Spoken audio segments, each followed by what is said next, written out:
며칠 전에 전도사님한테 배웠습니다. 우리나라 계절이 이제 5계절이랍니다.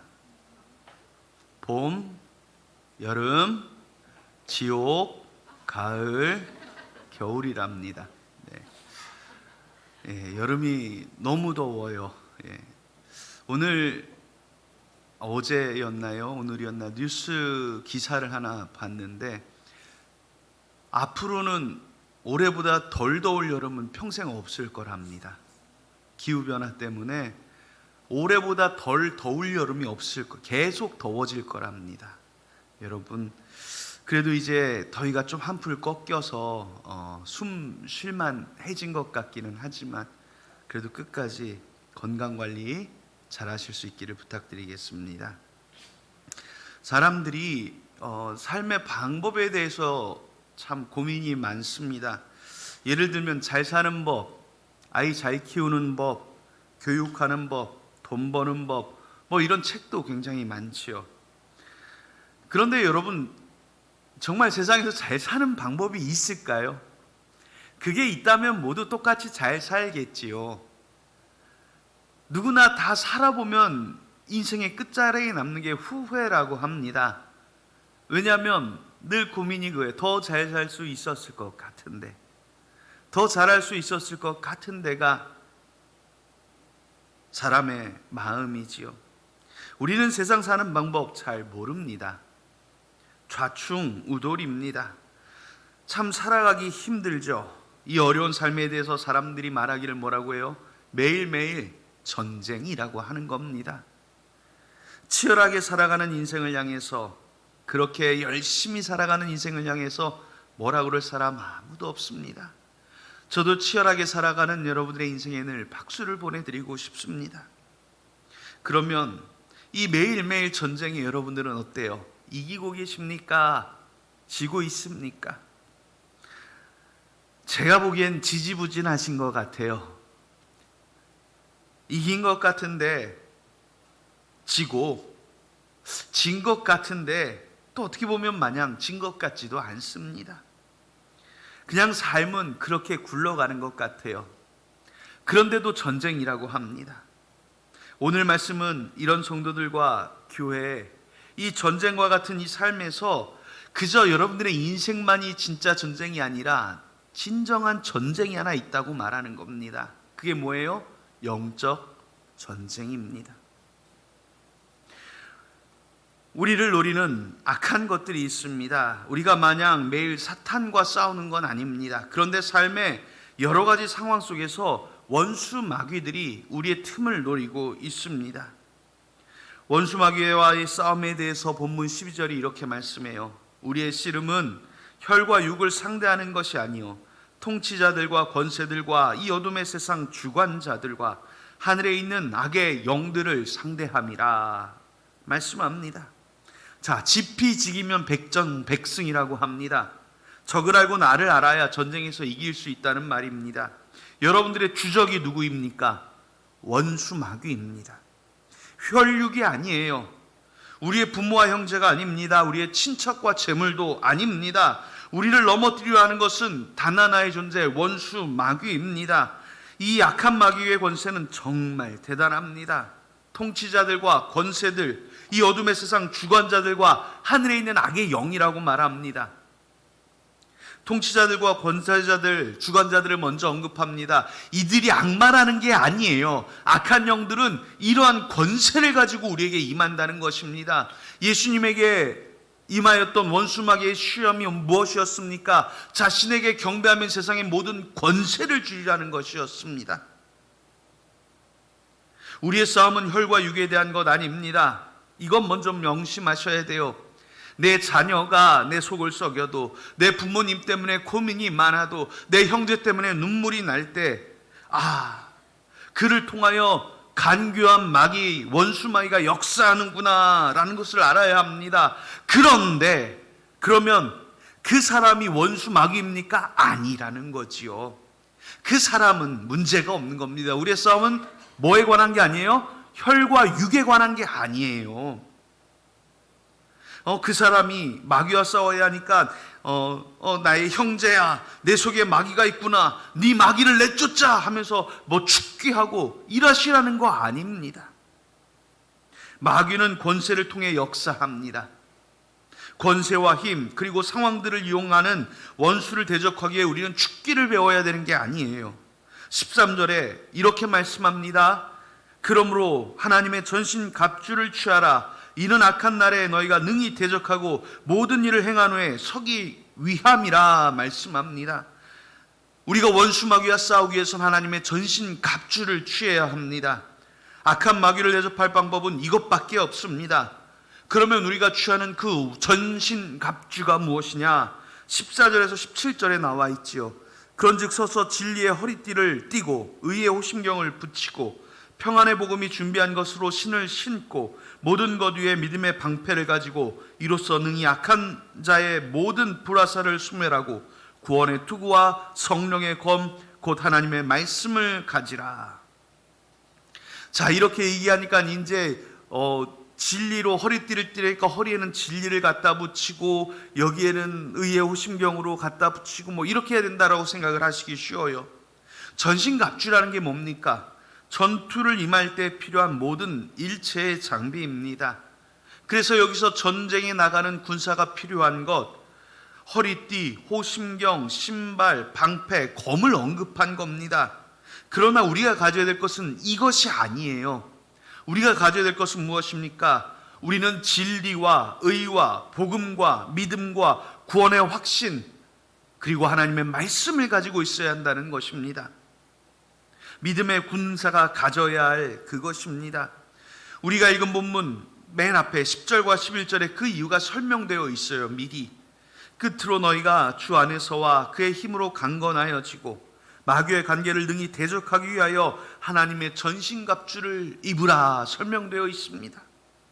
이것이 있어야 원수 마귀를 대적하고 주의 은혜 안에서 힘의 능력으로 강건하여지는 것입니다. 이 말씀은 여러분들에게 진리가 무엇이며 복음의 신발이 무엇이며 의의 허리띠가 의의 호심경이 무엇이며 믿음의 방패가 무엇이며 하나님의 말씀의 검이 어떤 검이냐 이걸 설명하려는 게 아니에요. 원수 마귀를 대적하기 위해서 하나님의 전신 갑주를 차린 듯이 믿음으로 여러분들의 온몸을 단단하게 무장하라는 겁니다. 그렇지 않으면 여러분들이 약간의 허점만 보이면 그것으로 원수 마귀가 즉시 공격을 가하게 되는 거예요. 사람마다 허점이라는 게 있어요. 약점이라고도 합니다. 보통은 자신은 잘 모르고 남이 보아야 보여요. 예전에 제가 전도사 시절에 어떤 전도사 형님이랑 같이 둘이 스키장을 가게 됐어요. 저는 스키를 조금 배웠고 이 전도사님이 경상도 사나이예요. 말만 하면 걱정 마 송전사, 내가 싸우면 다 이겨. 이런 말씀을 하시는. 걱정 마, 무서워하지 마. 뭐 이렇게 아주 사나이 중에 사나이세요. 둘이 스키를 타고 리프트를 타고 올라갔습니다. 내려와야 되는데 그 꼭대기에서 전도사님 그 발을 A자로 하고 천천히 내려오시면 하나도 안 무서워요. 1시간을 꼬셨어요. 손발을 부들부들 떠면서 야 송전도사야, 나 이거 무서워서 못하겠다. 결국 2시간 씨름하고 스키를 어깨에 걸치고 걸어서 내려왔어요. 못 탔어요. 아예 못 탔어요. 정말 세상에 무서운 게 없을 줄 알았는데 의외로 겁이 많더라고요. 사람마다 그런 게 있습니다. 다 뭔가 자신도 모르는 약점이 있어요. 이게 신앙적으로도 그렇습니다. 우리의 신앙에도 자신도 모르는 허점들이 있습니다.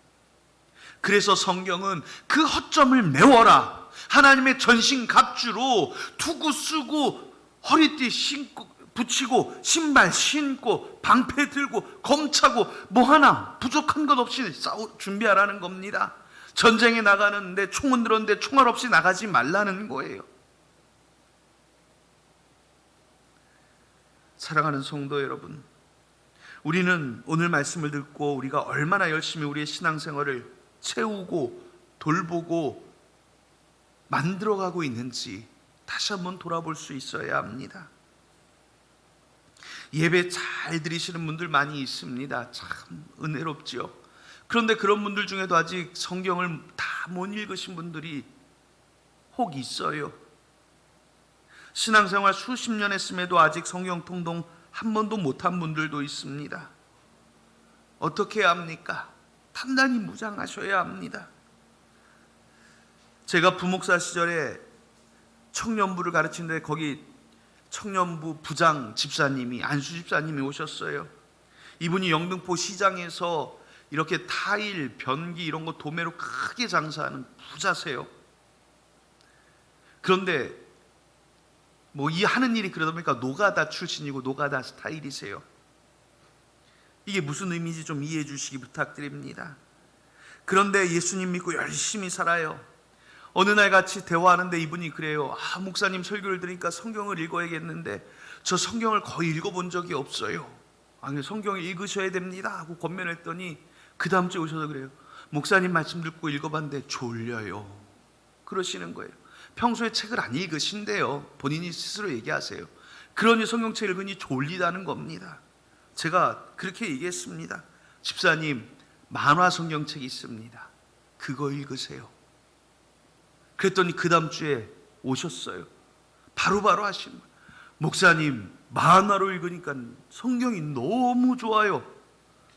그러더니 그 다음 주에 그걸 전집을 다 구매하셨어요. 전집으로 성경 통독하셨어요. 그분이 몇 년 지나서 그 교회 장로님 되셨어요. 그렇게 자신의 허점을 메우는 겁니다. 지금도 가끔 노예 가면 그 장로님 뵈요. 그럼 그 장로님, 나한테 만화 성경책 가르쳐 주신 목사님 오셨네 하면서 반가워하세요. 부끄러워하지 않아요. 그렇게 목사님 덕에 성경 읽게 됐고 은혜 너무 많이 받았다고 늘 어린아이처럼 좋아합니다.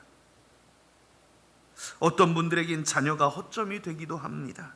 어떤 분들에겐 재물이 허점이 되기도 하고, 어떤 분들에겐 집안이, 어떤 분들에겐 학력이, 어떤 분들에겐 과거가 허점이 되기도 합니다.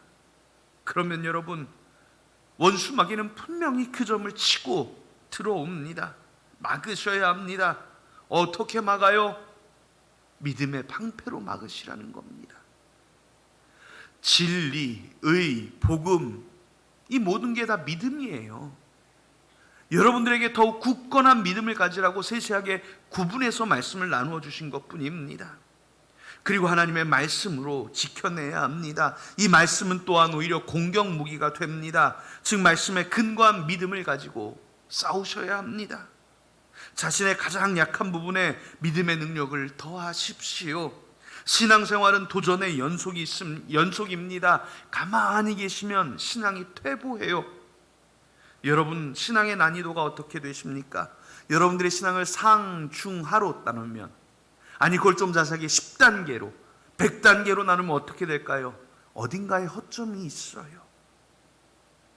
그러면 어디가 부족할까요? 참 어렵죠. 목사님 그걸 어떻게 찾아내요?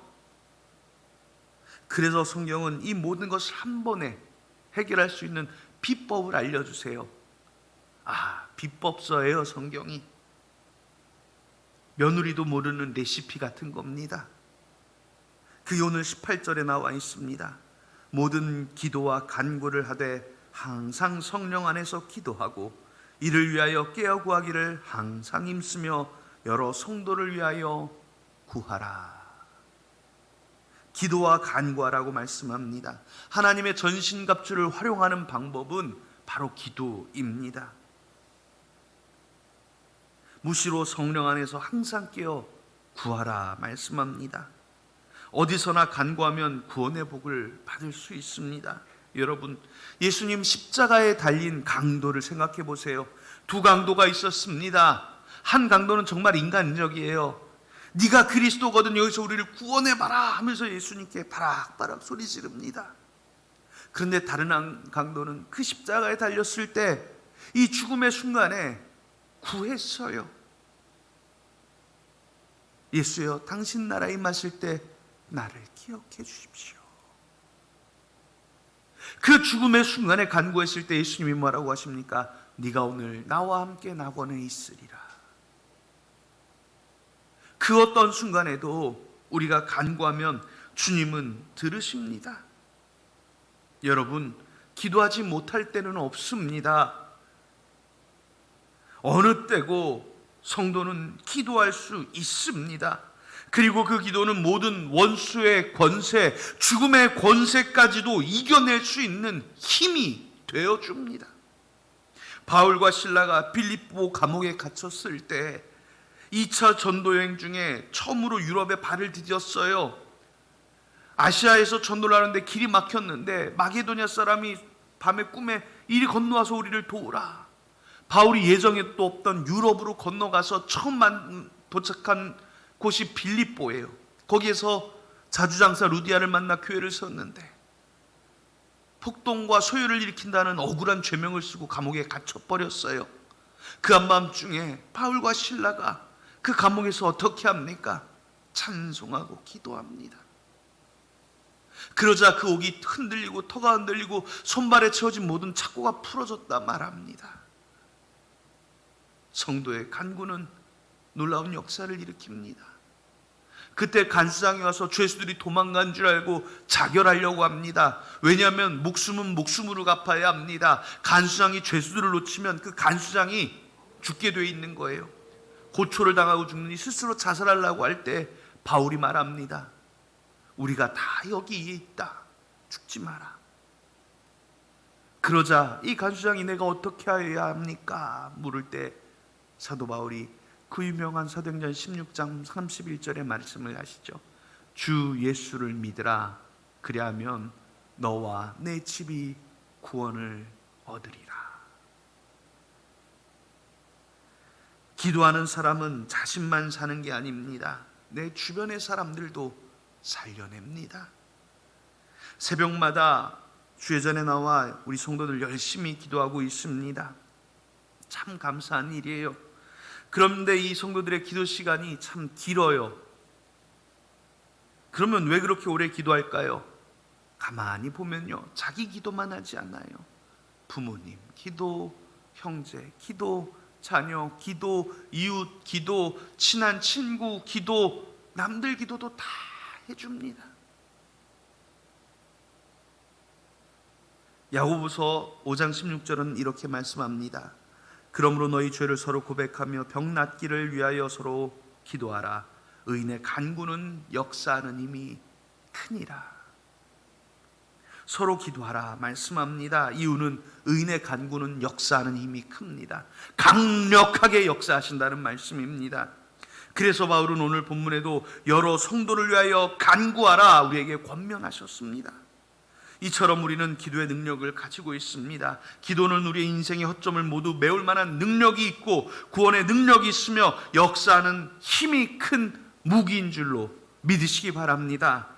또 하나는 우리에게 말씀의 무기를 주셨습니다. 하나님의 말씀은 무엇보다 강력한 무기예요. 히브리서는 말씀하죠. 하나님의 말씀은 살아있고 운동력이 있어 좌우의 날선 어떤 검보다도 예리하여 혼과 영과 및 관절과 골수를 찔러 쪼개기까지 하며 또 마음의 생각과 뜻을 감찰하나니 말씀합니다.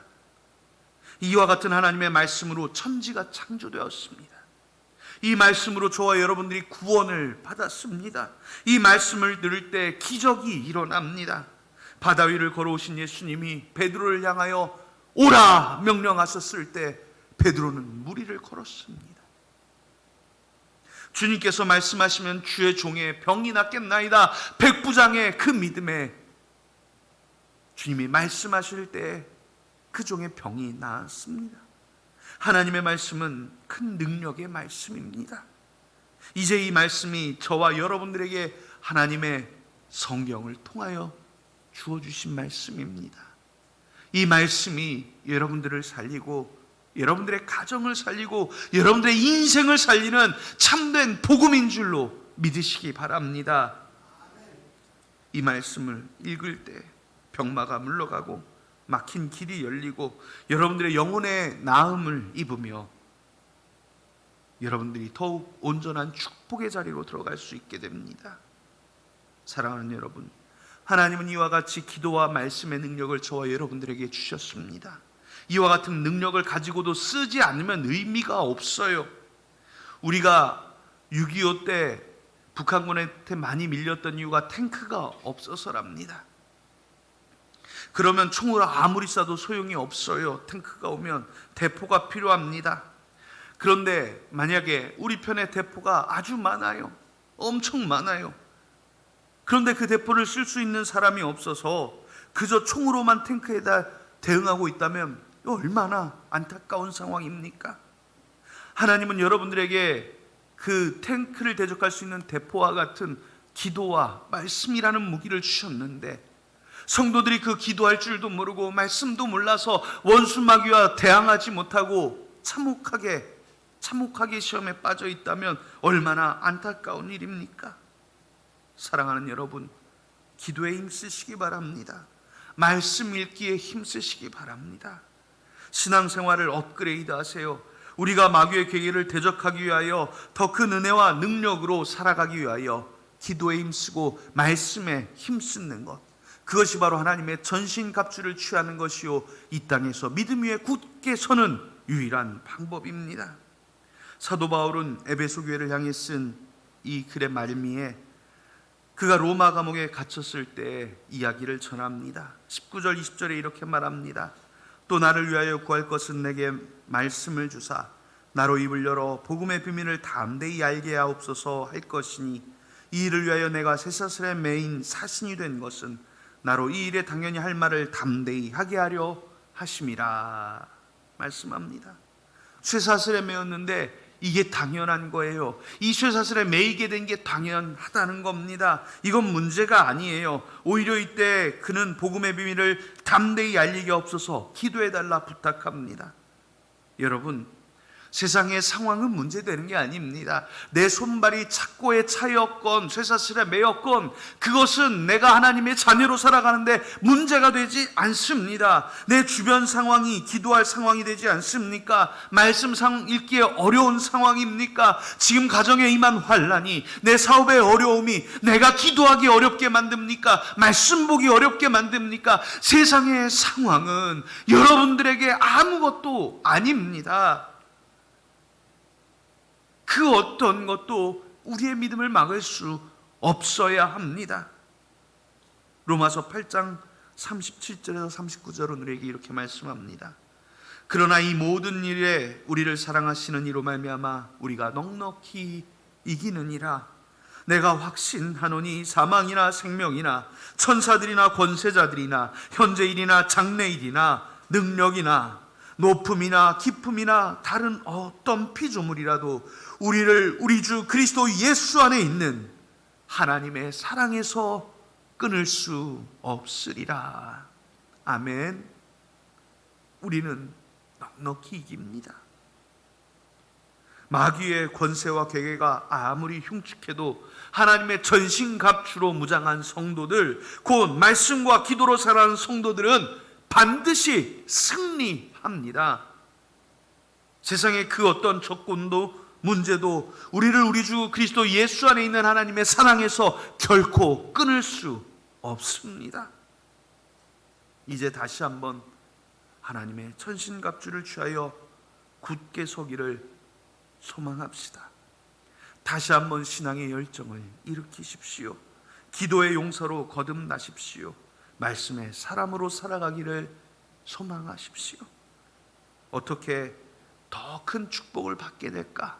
이게 우리의 고민이라면 바로 이 고민의 해결은 기도와 말씀 가운데 있는 것입니다. 우리의 인생의 해결의 답을 들은 우리 사랑하는 성도들은 더더욱 기도하고 더더욱 말씀에 임하기를 힘쓰게 되기를 바랍니다. 이 한 주간도 주의 말씀과 은혜로 축복의 삶으로 한 걸음 더 깊이 들어가는 성도들이 되어 하나님의 전신갑주로 굳게 서는 성도들로 살게 되시기를 예수님의 이름으로 축원합니다. 기도하겠습니다.